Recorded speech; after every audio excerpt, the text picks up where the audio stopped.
Hello વિદ્યાર્થી મિત્રો, હવે આપણે ચેપ્ટર 1 છે ઓલરેડી કમ્પ્લીટ કરી લીધું છે. હવે આપણે શેના વિશે વાત કરવાની છે? ચેપ્ટર નંબર 2, 12th સાયન્સનું ચેપ્ટર નંબર 2. ચેપ્ટર 2 નું નામ શું છે? સપુષ્પી વનસ્પતિમાં લિંગી પ્રજનન. હવે આપણને સપુષ્પી વનસ્પતિની અંદર જો લિંગી પ્રજનન કરાવવાનું હોય તો લિંગી પ્રજનનના અંગો કયા છે પહેલા તો એના વિશે આપણને ખ્યાલ હોવો જોઈએ.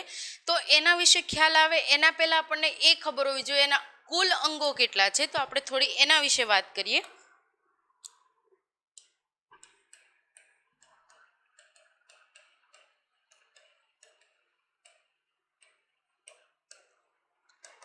અહીંયા વાત કરીએ છીએ કે લિંગી પ્રજનનના અંગો. તો આપણે જાણીએ છીએ કે સપુષ્પી વનસ્પતિ છે એટલે કે એની અંદર પુષ્પ હશે. તો પુષ્પ હશે તો પુષ્પની અંદર પુકેસર પણ હશે, સ્ત્રી કેસર પણ હશે. તો અહીંયા પહેલા હું લઈશ કે પુકેસર અને સ્ત્રી કેસર, રાઈટ. જે આ પુકેસર અને જે સ્ત્રી કેસર છે આ કેવા છે? ફળદ્રુપ અંગો. શું કહેવાય આને? ફળદ્રુપ અંગો. કેમ કે આ જ અંગો પ્રજનનની અંદર ભાગ લે છે એટલા માટે. હવે આપણે વાત કરીએ કે જે આ તો ફળદ્રુપ અંગોની વાત કરીએ. હવે એવા અંગોની વાત કરીએ જે ગૌણ છે. તો એ કયા અંગો છે? તો એક છે વજ્રપત્ર અને બીજું છે દલપત્રો. આ કેવા અંગો કહેવાય? ગૌણ કહેવાય, એટલે કે વંધ્ય. એટલે આ કોઈ લિંગી પ્રજનનની અંદર ભાગ નથી લેતા પણ જે ફળદ્રુપ અંગો છે એને સહાય આપે છે એટલા માટે ગૌણ અંગો કહીએ છીએ અને સહાયક અંગો તરીકે ઓળખીએ છીએ, રાઈટ. હવે અહીંયા હું વાત કરીશ કે જે આપણે પ્રજનન કરીએ છીએ તો એની પહેલા પૂર્વ ફલન શું છે, ફલન શું છે અને પશ્વ ફલન શું છે, આની અંદર આપણે ભણવાના શું છીએ એના વિશે હું વાત કરીશ. આ ચેપ્ટરની અંદર આપણે પહેલા લઈ લઈએ પૂર્વ ફલન.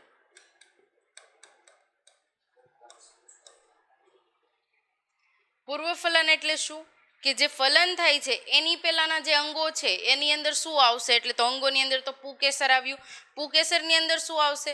તો જે પરાગધાની છે એ આવશે, પરાગાશય છે એ આવશે, પછી પરાગરજ છે. આ બધા શેમાં ભાગ લે છે? નર પ્રજનન અંગોની અંદર. એટલે હું આમાં પહેલા પૂર્વ ફલનમાં શું લઈશ? પુકેસર. ઓકે, આ નર પ્રજનન અંગ કહેવાય છે. હવે પરાગાશય, આમાં પરાગરજ. હવે એક ખાસ યાદ રાખજો કે જે પુકેસર છે એને કહેવાશે લઘુ બીજાણુ પર્ણ. શું કહેવાશે? લઘુ બીજાણુ પર્ણ. પરાગાશય આને કહેવાશે લઘુ બીજાણુ ધાની. ઓકે, જે પરાગરજ છે એને શું કહેવાય છે? તો હવે આ લઘુ બીજાણુ ધાની છે એટલે શું? પરાગાશય. બહુ બધી પરાગાશય ત્યાં જોવા મળશે. હવે જે પરાગરજ છે એને શું કહેવાશે? લઘુ બીજાણુ. આટલું ખાસ તમારે યાદ રાખવાનું છે અને આના વિશે હમણાં આપણે ડિટેલમાં અભ્યાસ કરશું. ત્યારબાદ આપણે વાત કરીએ સ્ત્રી કેસરની.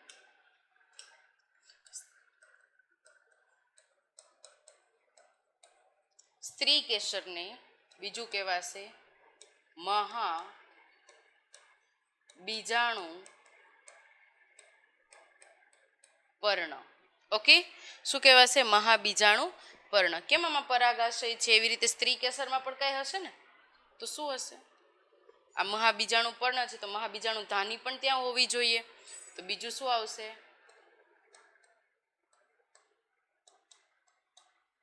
ધાણી. એટલે શું થશે? અંડક. પછી આવશે ભ્રૂણ. શું આવશે? ભ્રૂણ. હવે આ બધા વિશે આપણે અભ્યાસ કરવાનો છે. ક્યાં? પૂર્વ ફલનની અંદર. ખાસ યાદ રાખજો, આપણે પ્રજનન ભણીએ છીએ પણ પ્રજનન પહેલા શું આવશે? પૂર્વ ફલન આવશે, પછી પ્રજનન આવશે અને પછી પશ્વ ફલન આવશે. અહીંયા સુધી ક્લિયર? હવે વાત કરીએ આપણે ફલનની.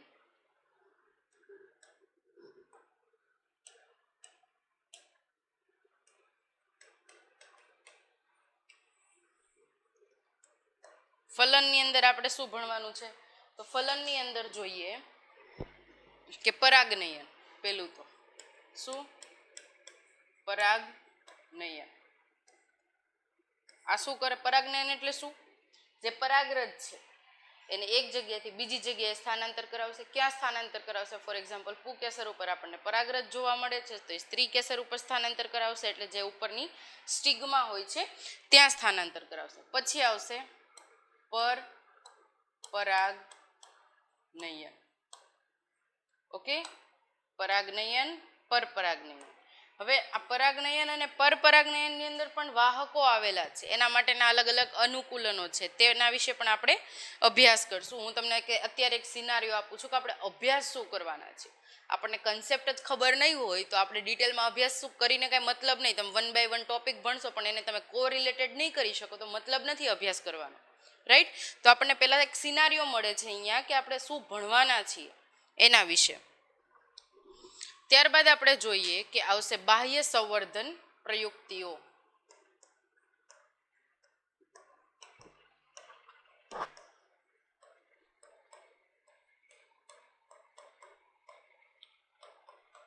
પછી કૃત્રિમ સંવર્ધન,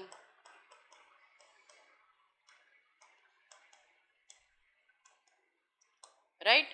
બાહ્ય સંવર્ધન પ્રયુક્તિઓ, કૃત્રિમ સંવર્ધન, આપણે કેવી રીતે સંવર્ધન કરાવી શકીએ છીએ બહાર, બરોબર? અંડકનો ઉપયોગ કરીએ છીએ, બીજનો ઉપયોગ કરીએ છીએ, પર્ણનો ઉપયોગ કરીએ છીએ, આ બધાનો ઉપયોગ કરીને આપણે સંવર્ધન કરાવીએ છીએ. પછી બેવડું ફલન. શું આવ્યું? બેવડું ફલન. ત્યારબાદ હવે આપણે જોઈએ પશ્વ ફલન પદ્ધતિ.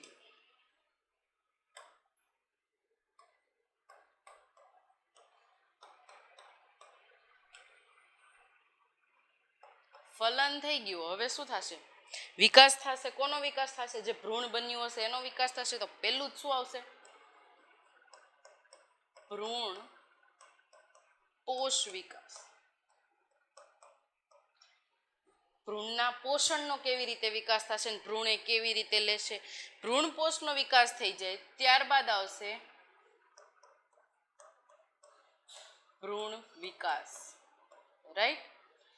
ભ્રૂણપોષ વિકાસ, ત્યારબાદ છે ભ્રૂણ વિકાસ. હવે અહીંયા ભ્રૂણપોષનો વિકાસ થઈ ગયો, ભ્રૂણનો વિકાસ થઈ ગયો, તો હવે કંઈક બનશે ને? તો અહીંયા બીજ બનશે. તો બીજનું નિર્માણ કેવી રીતે થશે? બીજનું નિર્માણ થાય છે તો ફળ પણ બનવા જોઈએ. તો ફળ નિર્માણ, આની અંદર પણ ઘણા બધા ટોપિક આવે છે, ટોપિક વિશે આપણે ચર્ચા કરશું, પણ આ એક સિનારીઓ છે કે આટલું તો ભણવાનું છે કમ્પલસરી. આ કન્સેપ્ટ છે, આ સમજાશે તો એની અંદરના અલગ અલગ ટોપિક છે તમને સમજાશે. ઓકે, તો અહીંયા સુધી તમને સમજાઈ ગયું હશે. જોઈ લો, હજી એકવાર કહું છું. જે લિંગી પ્રજનન અંગો છે એમાં મેઇન કયા છે? પુકેસર, સ્ત્રી કેસર, જેને આપણે શું કહીએ છીએ? ફળદ્રુપ અંગો કહીએ છીએ. વજ્રપત્રો, દલપત્રો, જે વંધ્ય અને ગોળ અંગો છે, ગૌણ અંગો છે, જે સહાયક અંગો તરીકે વર્તે છે. પૂર્વ ફલનની જો હું વાત કરું તો પુકેસર એટલે કે નર પ્રજનન અંગ, લઘુ બીજાણુ પર્ણ કહેવાય. સ્ત્રી કેસર એટલે કે મહાબીજાણુ પર્ણ કહેવાય. પરાગાશયને લઘુ બીજાણુ ધાની કહેવાય છે. મહાબીજાણુ ધાની આપણે કોને કહીએ છીએ? જે અંડક એટલે કે અંડાશય હોય છે તેને તમે કહી શકો. પરાગરજ છે એટલે લઘુ બીજાણુ, પરાગરજને આપણે લઘુ બીજાણુ કહીએ છીએ. અને ભ્રૂણ. ત્યારબાદ ફલન થાય છે ત્યારે કઈ કઈ મેથડથી ફલન થાય છે? તો પહેલા આ તો બેની પદ્ધતિઓ છે, પરાગનયન અને પરપરાગનયન દ્વારા ફલન થાય છે. ઓકે, પરાગનયન સ્વપરાગનયન પણ હોઈ શકે, ગેમેટોગેમી પણ હોઈ શકે. એટલે અહીંયા આપણે ડિટેલમાં ભણશું ત્યારે તમને ઓટોમેટિક આઈડિયા આવશે. પણ આને ફલનની અંદર મૂકવામાં આવ્યું છે કેમ કે પરાગરજને એક જગ્યાથી એ બીજી જગ્યાએ પહોંચાડે છે. પછી એનું એ જ વૃક્ષ હોય તો પણ ભલે અને બીજું વૃક્ષ હોય તો પણ ભલે. અને આના ઘણા બધા વાહકો પણ છે અને આના અનુકૂલનો પણ છે, જેના વિશે આપણે અભ્યાસ કરશું. ત્યારબાદ છે બાહ્ય સંવર્ધન પ્રયુક્તિઓ અને કૃત્રિમ સંવર્ધન. આપણે બહાર એને પોષણ આપીએ છીએ, બહારથી આપણે એને ડેવલપ કરીએ છીએ, એટલે એન્વાયરમેન્ટની અંદર. આ કુદરતી, અમુક કુદરતી એન્વાયરમેન્ટ હોય છે અને અમુક આપણે લેબની અંદર ઊભા કરીએ છીએ. એટલે આને હું ઇન વિટ્રો કહી શકું. શું કહી શકું? In vitro. કૃત્રિમ સંવર્ધનનો મતલબ જ એ થાય, ઇન વિટ્રો. હવે છે બેવડું ફલન, જે આપણે ડિટેલમાં ભણશું. પછી છે પશ્વ ફલન, એટલે અહીંયા શું થશે, વિકાસ થશે. ભ્રૂણ બની ગયું છે તો ભ્રૂણ પોષનો પહેલા વિકાસ થશે, પછી ભ્રૂણનો વિકાસ થશે, બીજ નિર્માણ થશે અને લાસ્ટ ફળ નિર્માણ થશે. હવે આ બધું મેં વાત કરી તો મને એટલી ખબર પડી કે જે બી નીપજ છે, આખી લિંગી પ્રજનનની જેટલી પણ નીપજ છે, એ નીપજની અંદર જે લાસ્ટ હોય છે, શું હોય છે, લાસ્ટ આપણને જોવા મળે છે ફળનું નિર્માણ. ખાસ યાદ રાખજો. ઓકે, તો અહીંયા લાસ્ટની એટલે કે આપણે જે લિંગી પ્રજનન થાય છે એની અંતિમ નીપજ કઈ છે, ફળનું નિર્માણ. હવે આપણે થોડું પુષ્પ વિશે વાત કરીએ, કેમ કે સપુષ્પી વનસ્પતિ આપણને કીધી છે, તો આપણે પુષ્પ વિશે થોડી ઘણી વાત કરીએ. એક તો આપણે એ જાણીએ છીએ કે વનસ્પતિમાં કયું પ્રજનન થાય છે, લિંગી પ્રજનન. અને જે વનસ્પતિ છે એ ઘણી બધી લાક્ષણિકતાઓ ધરાવે છે. એના પુષ્પો છે, પુષ્પો કેવા હોય છે, આકર્ષિત હોય છે, આકર્ષિત અને મોહક સુગંધવાળા હોય છે. કેવા, આકર્ષિત હોય છે અને મોહક સુગંધવાળા હોય છે. ત્યારબાદ જે પુષ્પો હોય છે એ જ આમાં લિંગી પ્રજનનની અંદર ખાસો ભાગ ધરાવે છે, તમે એમ પણ કહી શકો. હવે જે ફળ અને બીજ છે જાણીએ છીએ કેવી છે, અંતિમ નીપજ છે. હવે જે જુદી જુદી જાતિના વનસ્પતિમાં જે પુષ્પ વિન્યાસ હોય છે એ પણ કેવો હોય છે, જુદો જુદો. એટલે હું કહીશ જુદી જુદી જાતિના વનસ્પતિમાં પુષ્પ વિન્યાસ માં વિવિધતા જોવા મળે. એટલે પુષ્પ વિન્યાસ ક્યાં ફેરવાય, અક્ષમાં ફેરવાય. ક્યાં ફેરવાય, અક્ષમાં. પછી પુષ્પ કલિકા બનાવે, એમાંથી પુષ્પનું સર્જન થાય. રાઈટ. હવે આપણે પુષ્પ સાથે બહુ ગહેરો રિશ્તો છે, તમે એમ કહી શકો. તો એ કઈ રીતે, તો આપણે જાણીએ છીએ કે આપણે જે વર્ષોના વર્ષો હતા, હજારો વર્ષો પહેલેથી પુષ્પનો આપણે ઉપયોગ કરતા હતા, એની બધી ઘણી બધી પ્રવૃત્તિઓની અંદર આપણે એને એડ કરતા હતા. તો અહીંયા અમુક જે પુષ્પ હોય છે, ઉચ્ચ કક્ષાની આવૃત બીજધારીની અંદર તમને પુષ્પ વધારે તમને સારા એવા જોવા મળે છે. અહીંયા જે અતિ પ્રાચીનથી આપણે જે યુઝ કરીએ છીએ,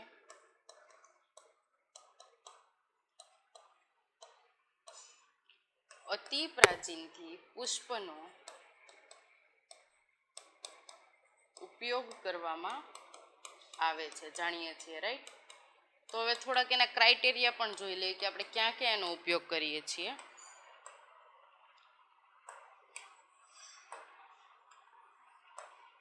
પેલું લઈ લો સાંસ્કૃતિક ધોરણે, રાઈટ. બીજું લઈ લો ધાર્મિક ધોરણે, સાંસ્કૃતિક, ધાર્મિક, પછી સુશોભન,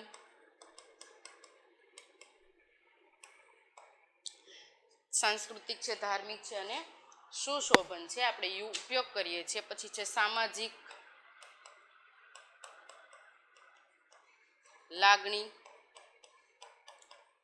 લાગણીને વ્યક્ત કરવા માટે આપણે પુષ્પ છે એનો ઉપયોગ કરીએ છીએ. કઈ કઈ પ્રકારની લાગણી, હવે એના વિશે તો મારે તમને કહેવું નહીં પડે, તમે ખૂબ બહુ બખૂબી જાણો છો આ વિશે. તો હવે પુષ્પની આકૃતિની વાત કરી કે પુષ્પ ખરેખર એની અંદર શું હોય છે, કયા કયા ભાગો હોય છે, એના વિશે આપણે અભ્યાસ કરીએ. એટલે હું પુષ્પનો લાક્ષણિક ઊભો છેદ લઈશ.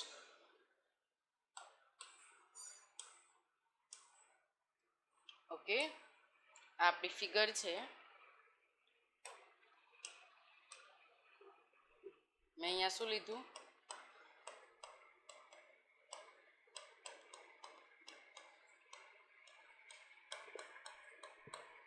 લાક્ષણિક ઊભો છેદ લીધો.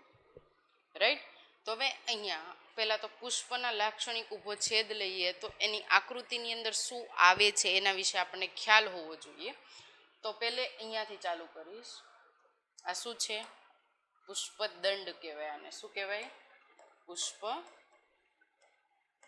કહેવાય. રાઈટ.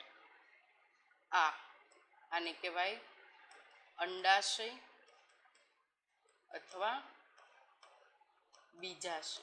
શું કહેવાય? અંડાશય અથવા બીજાશય. હવે જે તમને આ દેખાય છે આખું, એ આપણું આ તંતુ છે.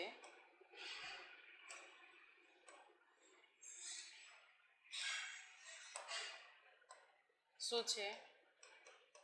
તંતુ. ઓકે. આ છે પરાગાશય છે. શું છે? પરાગાશય. હવે પુષ્પદંડ, અંડાશય, આ છે પરાગાસન. શું છે? પરાગાસન. આ પરાગાસન. આ છે પરાગ વાહિની. શું કહેશું આપણે એને? પરાગ વાહિની કહેશું. હવે પરાગાસન, પરાગવાહિની અને અંડાશય ભેગું મળીને આખી સ્ત્રી કેસરની રચના કરે છે. હવે તમને જે અહીંયા જોવા મળે છે એ શું છે? અંડક. આને કહેશું એગ.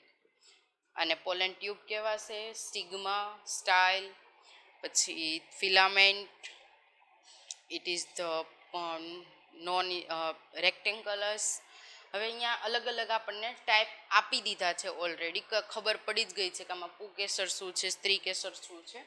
તો અહીંયા હવે હું જેના વિશે વાત કરીશ એ છે જે દલપત્રો અને વજ્રપત્રો, જે આપણે સહાયક ગુણની વાત કરી હતી.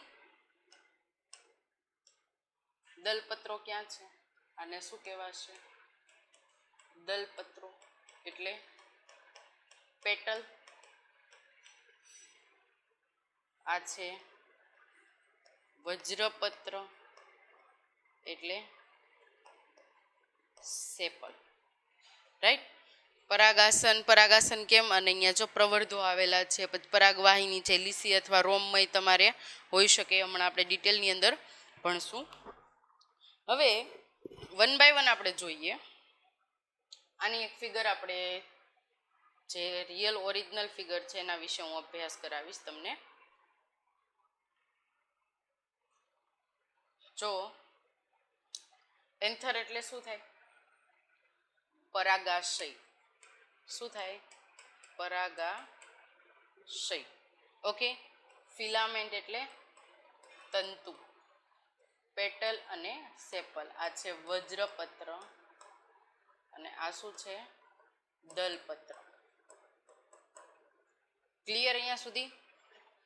જે એન્થર અને ફિલામેન્ટ ભેગા મળીને શું બનાવે છે? સ્ટેમન એટલે કે પુકેસર.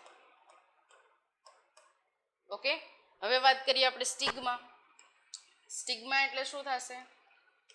પરાગાસન. શું થશે? પરાગાસન. એન્થરની જે પરાગરજ છે એટલે કે પોલેન ગ્રેઇન છે એ આવીને ક્યાં આવશે? અહીંયા સ્ટિગ્મા ઉપર. પછી અહીંયાથી એક પોલેન ટ્યુબ કાઢશે જેને આપણે સ્ટાઇલ કહીએ છીએ. સ્ટાઇલ એટલે શું? પરાગ વાહિની.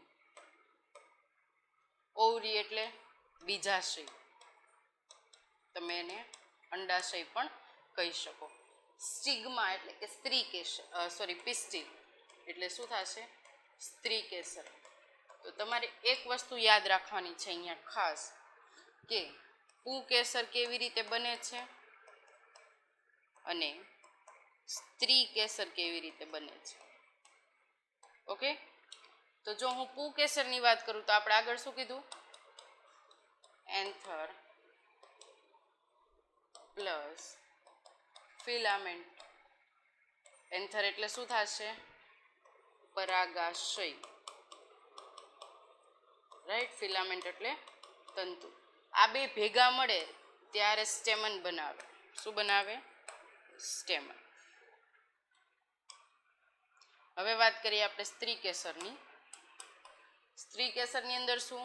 Style, stigma plus ovary. Okay, આ ત્રણ વસ્તુ ભેગી થશે અને શું બનાવશે? પિસ્ટિલ. શું બનાવશે? પિસ્ટિલ. પણ જે સ્ટાઇલ, સ્ટિગ્મા અને ઓવરી છે ને ગુજરાતીમાં આપણે શું કહેશું? આને કહેશું પરાગવાહિકા, વાહિની. સ્ટિગ્માને આપણે પરાગાસન કહેશું, ઓવરીને બીજા શય કહેશું. પિસ્ટિલનો મતલબ શું થાય? સ્ત્રી કેસર. આટલા ભાગ તમને ક્લિયર હોવા જોઈએ. Okay, understood. હવે આપણે વાત કરીએ કે જે આપણે ભણ્યા, આખું આ ફૂલ ફ્લાવરનું સ્ટ્રક્ચર ભણ્યા. ડ્રોઈંગ એટલા માટે કર્યું છે કેમ કે એક્ઝામની અંદર તમને પૂછાઈ શકે છે, એટલે તમારે પણ ડ્રોઈંગ જોડે કરવાનું છે. ઓકે, તો હવે જે એગ છે એને એક જોડતો ભાગ હોય છે, ખાસ યાદ રાખજો. એગ એટલે કે અંડક છે એને જોડતો ભાગ હોય છે. આટલો ભાગ છે, હું એમ કહું છું કે જોડે છે, અંડાશય જોડે. તો આ ભાગને શું કહેવાય? આ ભાગને કહેવાય જરાયુ. શું કહેવાય? જરાયુ.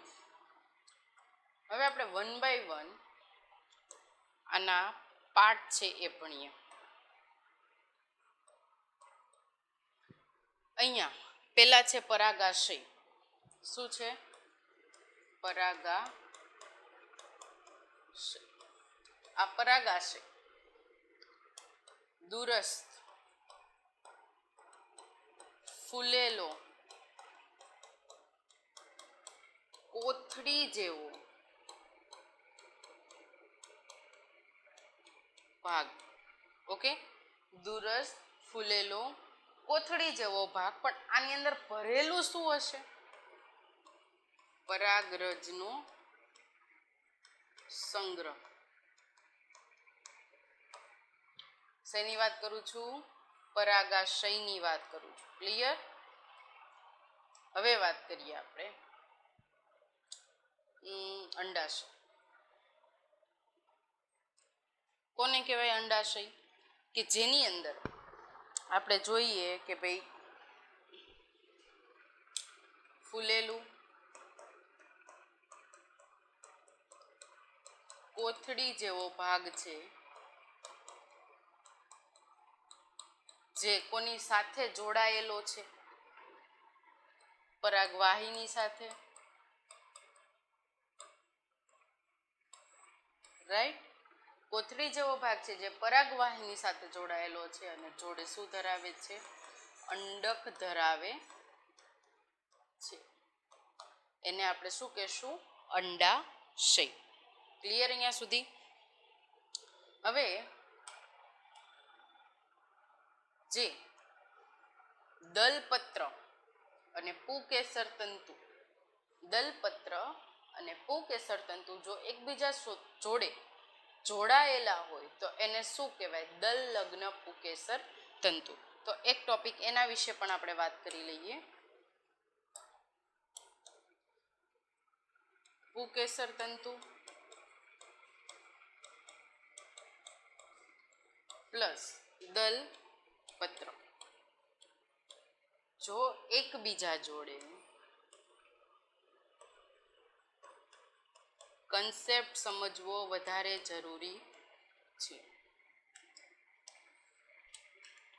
એકબીજા જોડે જોડાયેલા હોય તો તેને શું કહેવાય એ જોઈએ. તો તેને કહેવાશે દલ લગ્ન પુકેસર તંતુ. શું કહેવાશે? દલ લગ્ન પુકેસર તંતુ. ખાસ યાદ રાખજો, પુકેસર તંતુ અને દલપત્રો જો જોડાયેલા હશે તો. હવે વાત કરીએ, આપણે આગળ થોડી વાત કરી જ લીધી છે પણ તો પણ હજી એકવાર જોઈ લઈએ. કે એના વંધ્ય ભાગો કયા છે અને ફળદ્રુપ ભાગો કયા છે. તો વંધ્ય ભાગની લિસ્ટ બનાવું છું. તો વજ્રપત્ર અને દલપત્ર, અને આપણે કયા ભાગો કહીએ છીએ? વંધ્ય ભાગો, રાઈટ. ગૌણ ભાગો, સહાયક અંગો. ક્લિયર? હવે ફળદ્રુપ ભાગ કયા? સ્ત્રી કેસર, અને બીજું શું આવશે? પુકેસર. આ કેવા છે? પ્રજનન અંગો. બીજું તમે કહી શકો ફળદ્રુપ અંગો. ક્લિયર અહીંયા સુધી? આઈ થિંક તમને બધાને હવે ક્લિયર જ હશે કે જે પુષ્પ છે એના અલગ અલગ ભાગો કેવા કેવા હોય છે અને શું હોય છે પુષ્પની અંદર. પુષ્પદંડ શું કરે છે? આખા પુષ્પને એક સહારો આપે છે. અહીંયાથી પુષ્પદંડ ચાલુ થાય છે, પણ જે આટલો પોર્શન છે અહીંયા, આટલો પોર્શન, આ પુષ્પદંડ અહીંયાથી ચાલુ થાય છે. આને કહેવાય પુષ્પાસન. શું કહેવાય છે? પુષ્પાસન કહેવાય છે. એટલે પુષ્પનો આખો આધાર ત્યાં આવેલો હોય છે. હવે વાત કરીએ જરાયુ. જરાયુ આપણે કોને કહીએ છીએ? કે જે પ્રવર્ધો હોય છે, એવા પ્રવર્ધો કે જે અંડાશય અને અંડકને જોડીને રાખે છે. અંડાશય અને અંડકને જોડીને રાખે છે. અગ્રકલી, હવે અહીંયા આપણે જોઈએ કે અગ્રકલિકા ધરાવતી